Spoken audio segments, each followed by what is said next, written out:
Hello, I'm Tara Ruckman. And I'm Stephanie Howe, and we are Control the Chaos EDU.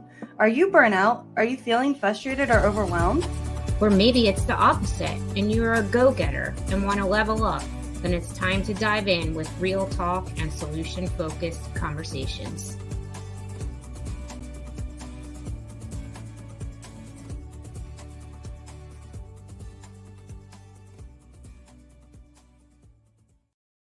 Hello, and welcome to today's Control the Chaos conversation. And we're going to be talking about how to clone yourself. And I know for me as a teacher, cloning myself was really helpful. And as a coach, cloning myself when I'm in multiple buildings, trying to support multiple different peoples can really help teachers that are in need. And so when we say clone ourselves, what we're talking about is using video in the classroom. And when I first started using video, everything had to be perfect. And I would spend hours and hours on my videos. And so it wasn't effective use of my time because I thought I couldn't just send it out if I made an error or made something that was incorrect. And so then I've learned over the past couple of years that you can kind of make it a game. And so if you do mess up, maybe you can ask the students, can you catch the error? And then they're watching very, very strictly into your video and trying to figure out what error did you make. Or I've even had teachers, I mean, I don't have any pets, but their dog starts barking. The kids love it. Like, don't edit that stuff out because they want to see the real you. And I think that's like where a lot of people get stuck with video is how long it just takes them to make a video. And I also know at the start of using video in my classroom, it was really frustrating. I would have students that watched the video and then they would come up to me at maybe my back table or somewhere in the room and ask for help, even though the video answered their question. And at first I would just tell them the answer, which is not a good procedure, right, Tara? Like, I have probably learned that the hard way. Yeah. Because I spent all this time making this video, and then they would come up and ask me the same question that was answered in the video. And then I would ask them, like, did you watch the video? And they're like, yeah. And I believed them because I was young and, not very good. What I quickly learned was they watched the video with their eyes, but they weren't listening. They weren't pausing. They weren't taking a moment to really look into the video. And so when I started to dive deeper into this, and I'm like, I thought my video instructions were pretty good. Like, why are there so many questions? My students weren't watching the video because I didn't teach them how to watch the video. And I'm like, are their headphones not working? Like all these different things. But once you teach kids how to watch videos and you don't answer their questions and you tell them to go back and rewatch, it's amazing at what they can do. I love that you said like you still answered their question because it just reminds me of like teachers and they tell kids to raise their hands and then the kids get out of their seat anyway to come ask a question and they answer the question and then tell them to go back to their seat. That same thing. You answered their question and then tell them to go back and watch the video. Yeah. Yeah. And so then they never watched the video because I was always providing the answer for my students. And so I became frustrated. They became less frustrated, maybe. I was doing more of the work. And so what I learned is that video does work in the classroom. It's a hard procedure to teach students. Especially if you are one that like wants to give them help right away. Like if you're like me, that was just like, oh, they're not getting it, I need to help them. No, I needed to allow them to actually use their resources and problem solve. But I gotta add, like, Your videos, since you said that you were not good at it, but you're so good at it now, and there's so many more ways, like, just even outside, like, as a coach, your videos work. Because I remember sending you an email one day and asking you some tech question, and you responded with a video, and it was within, like, 5 minutes, I had a video, and it was probably didn't take you 5 minutes, but it just you immediately had that build up of emails of people probably just like me that ask that same question over and over again, and then you were able to give such a quick response. So, it's also like time, right? We talk about effective use of our time, and that's one way as you start to build that, um compile all those videos, then you start to create time for yourself as one of the positive things that come out of it, because you could have 14 people send you an email, ask you a question, or 14 students, if you're a teacher, ask you a question, and the video is already ready. So you don't have to go back through it and explain it every single time.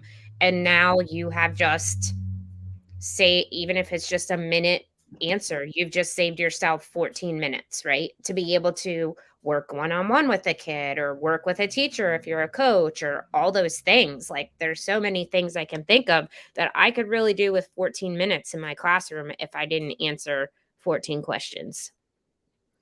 Yeah, and so going back to kind of like why I use videos, again, saving time is a huge, huge reason. But another problem that I had was recess, and I talk about this story often, so you might have heard it if you are a regular listener.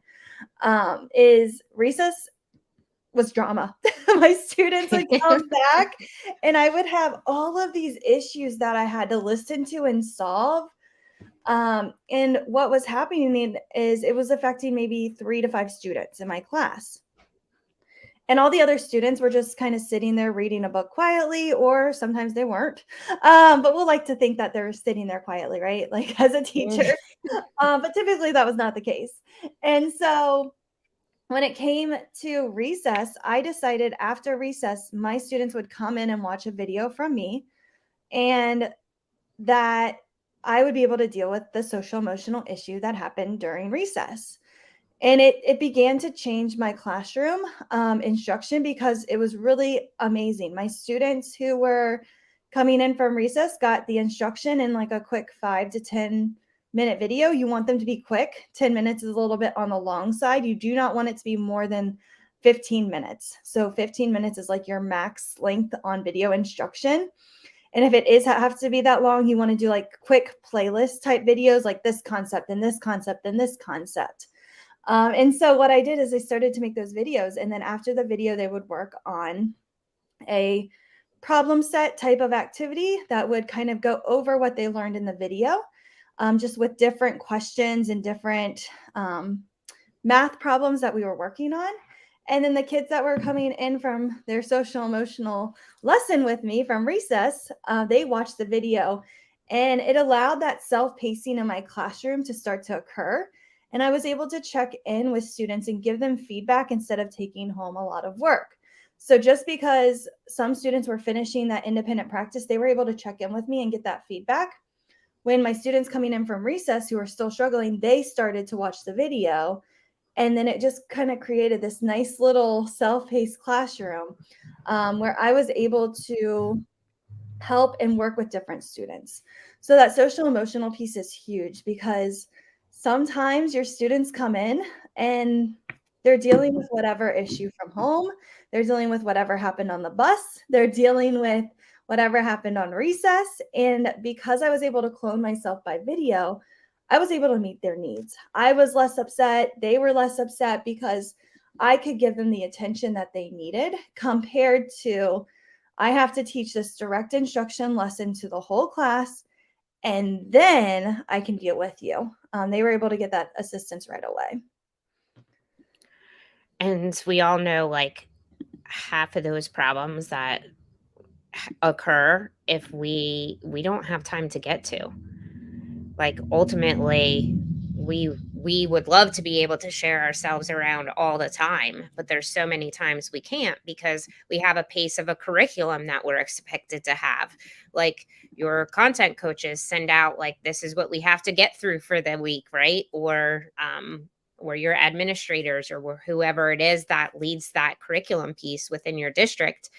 And so you're expected to keep this pace and also meet the social emotional learning needs of students, and then also be able to keep the lessons engaging and keep their attention and teach them all the skills that you know they need to move on to the next grade. So all of those weights on a teacher's shoulder can build up, and then you now it's the time of year where you're writing professional goals and you have diversity in the classroom and that you're learning to handle each day. And there's all kinds of like variables that are happening in the classroom all day long. And this is one of those things that could help you get to more of those variables, address more, have more time for engagement, more time for social emotional. So it goes back to that time ultimately, right? Like that's what you were just saying. This gave you time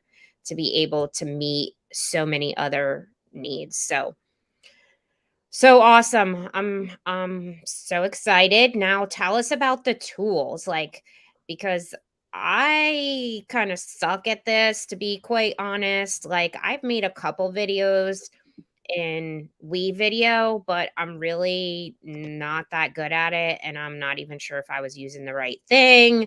And we did some videos virtually and um they probably weren't very good when I did videos virtually when we were COVID. So tell us what our tools and how to create some of this content that you're amazing at.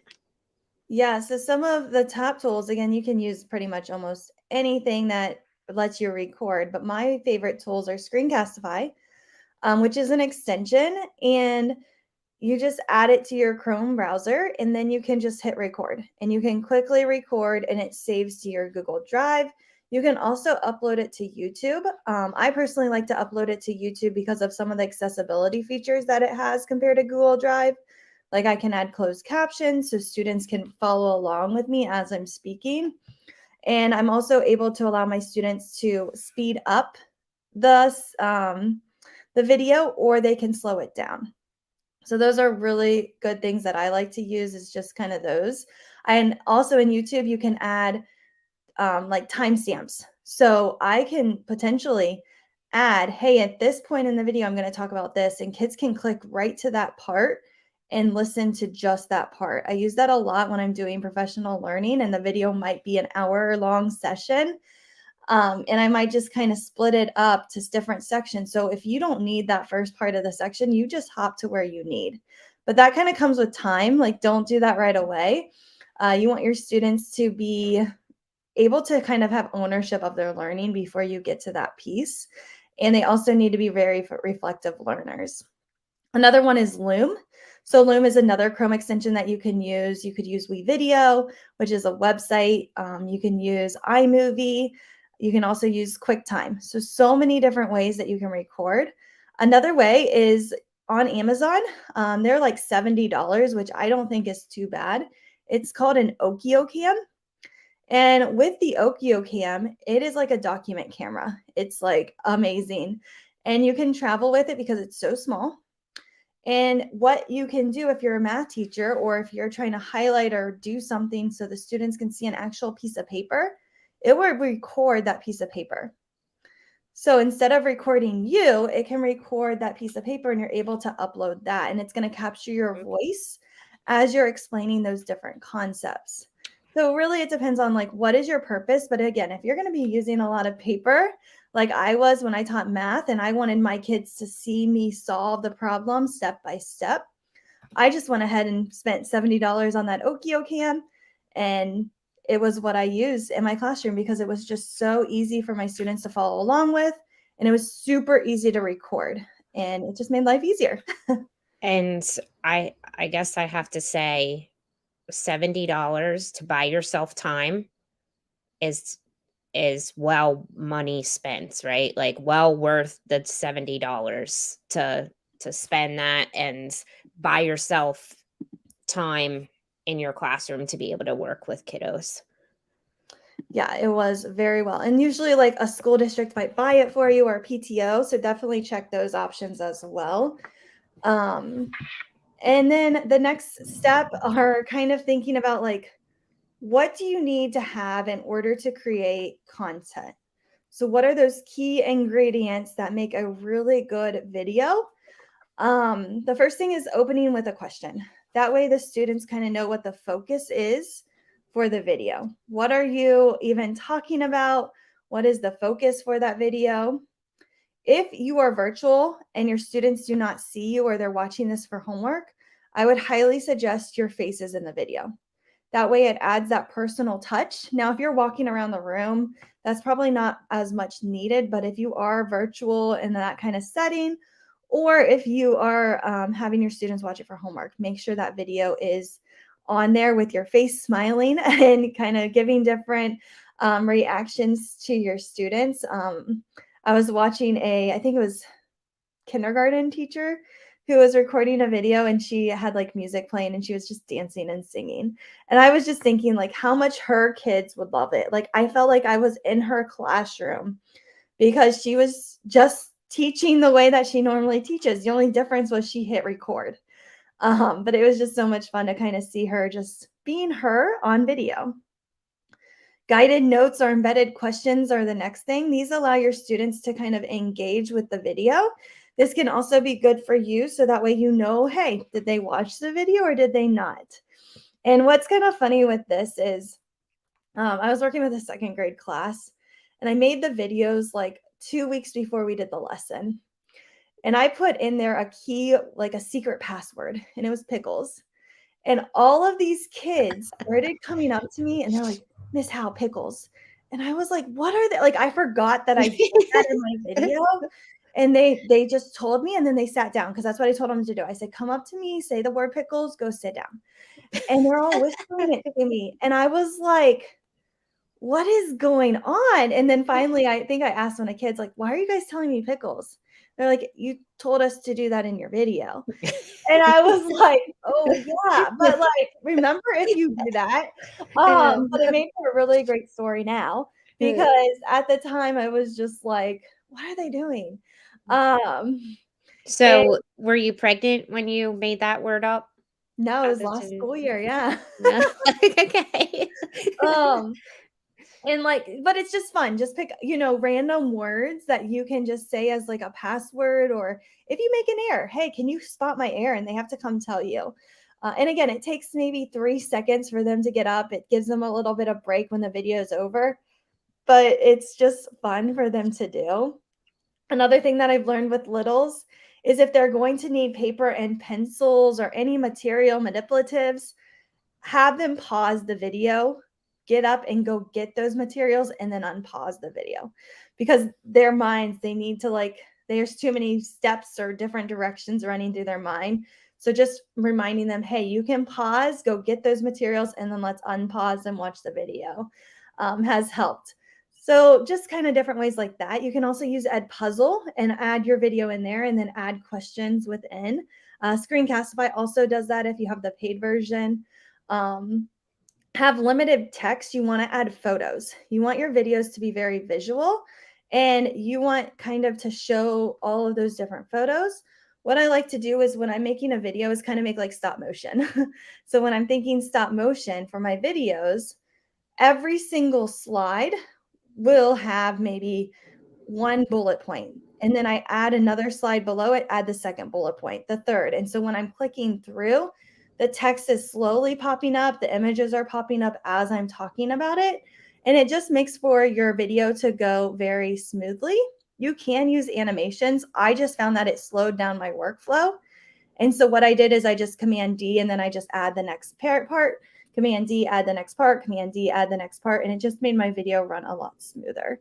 But again, you can use kind of whatever you need to do if you need things to pop in and out. But having those photos can help students really visualize what you're talking about.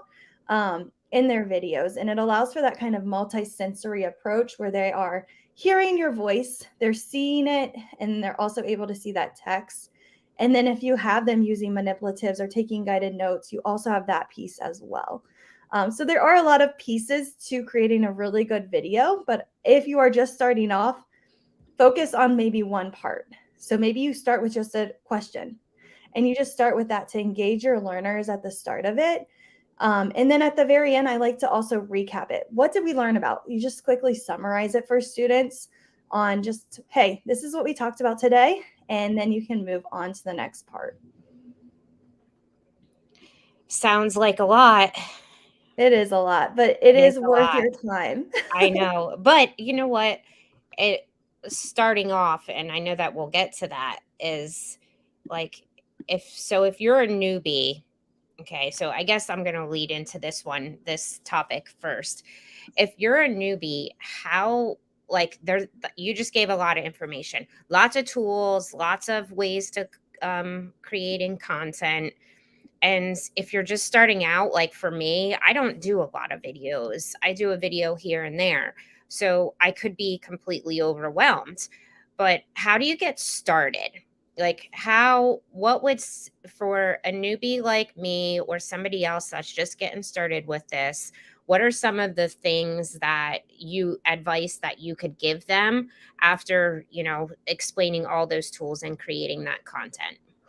Yeah, as a newbie, I would just set yourself maybe some type of goal. Okay. Do you want to record once a week? And just hit the record button. Don't even think about maybe all of those different pieces because I think as a teacher, those will just naturally come in. You have to think like you're just teaching to your class. You ask questions during a lesson. You usually, when you are doing a mini lesson or something, you might be doing notes with students.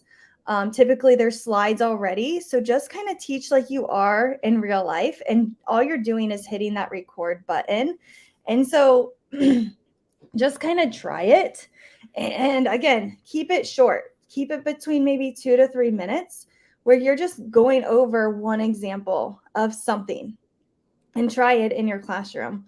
Also, if you're not really using video at all, maybe you pick a YouTube video and you start there. Find someone else that did a really good job with all those different things and have them teach your class and use that to kind of start. But once you get going with video, your first couple are going to be awful, just like our podcast. When folks started, right? Like it was probably awkward at the beginning, and now it just kind of flows. So the more you do it, the more you get comfortable with being on the screen, the easier it gets, and the faster you get at it as well. So it might take you a couple um, more minutes to create your template. But then once you have that template, you can make a copy of it and you just change your content and then you just hit record. Also, you want to try to keep in mind to make it very general. Like, don't say any holidays, don't say anybody's students' names because you want to be Mm. able to reuse those videos. And that to me was kind of hard in the coaching aspect because someone will ask for something and I'm like, hey, I can make a quick video. And I would make the quick video and I'd add their name to it. Well, then I felt like I couldn't reuse it for another teacher. Like, yeah, it sounded great and it was very personal because I'd be like, hey, Tara. And I really started to connect with her, but then I was not able to reuse that video with someone else who had a very similar or the same question. So you want to keep that in mind for your own self. Like, don't mention whatever year it is. Just kind of go along with what you're teaching and leave those parts out. Sounds like a plan. I'm ready to get started. I'm thinking about right now some videos that I need to make for new teachers.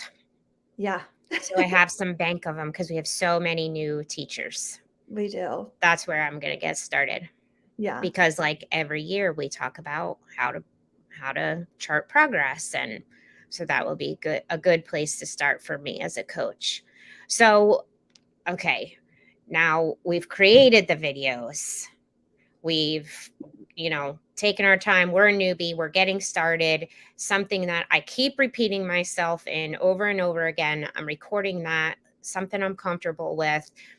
And now for students, how are we teaching? Because you mentioned multiple times a roadblock that the students didn't really know how to watch a video. And that appeared to be one of your roadblocks in the beginning. So you didn't say it was a roadblock, but then kind of, in other words, you said it was a roadblock that students weren't watching the video correctly. And that seems like such a common, like, you just watch the video, right? Like, you just press play. So, um, tell me more about how you taught your students how to watch the video. Yeah, that was definitely a roadblock, was teaching the kids how to watch a video. And again, if you're a newbie, you might do this with just a YouTube video that is already out there. You might even not use this with your own video. Um, but it's just teaching the kids how to hit pause. I think they know it's there, and I think adults know it's there, but how many times do you hit that button when you're trying to learn a skill? And so just reminding them that, hey, this is how you hit pause when you need to just pause and take notes. I would also, we talked about it using guided notes or sketch notes or embedded questions within, but just for students to take notes as well, where they have like a pencil and a piece of paper. And that way they can draw what they're learning. They can fill in the blanks as they're learning it or whatever they need to do. That just kind of helps them think about the information and process that information. Teaching them how to rewind. So teaching them how to go back into the video. Just the other day, I was with a teacher and I was so proud of her. It was the same teacher that I worked with in second grade, and the kids came up to us about pickles. She had a video, and this was not one that she made. She had a video, and it was in a puzzle. And the kid came up to her, and he goes, "This wasn't in the video." And it was like a question that was right in Ed Puzzle, the embedded question. And she did not give him the answer. Like, I was just kind of, I'm like, I'm just going to watch to see what happens here. She did not give him the answer. And I'm so proud of her because I'm like, I probably would have. And what she did is she told the students, you're going to need to go back and rewind. And you're going to need to re-listen to that section right here because it's probably going to tell you what you need for that question. And so then the student went back to his seat. He did it, and he didn't come back up. And so that was, I thought, amazing for that teacher because, I mean, for me, again, that was always a weakness of mine. I was always like, oh, here's the answer. Like, and then I would maybe just kind of keep on going. But that student is now learning to rewind. And maybe next time he won't need to remind as much because he's able to say, okay, I need to really focus while I'm taking notes or while I'm drawing this out. And then after that, maybe you practice together as a class. So you play the video whole group and you walk through with your students how to pause, how to rewind, how to take notes. And you just walk them through that whole process can really help as well for your students. So many positives, very few roadblocks when you really think about how many positives you get out of it. Is there any last quick tips that you can share with us about how to get started or tools or anything? That one quick tip about the holidays, I never would have thought about that. That's super great. I'm definitely going to have to mind my P's and Q's when I record my video because I sometimes say like in the fall or in the morning, or I'm pretty good at that. Yeah, I think one big tip is naming protocols. Once you start creating videos, you want to make sure that you start naming them with the standard or the lesson. Because then going back, it can be very, very confusing and you have to rewatch all those videos to be like, what did I talk about? So that's a big one, is those naming protocols, because once you start hitting record and you see the investment with your students, you won't want to stop.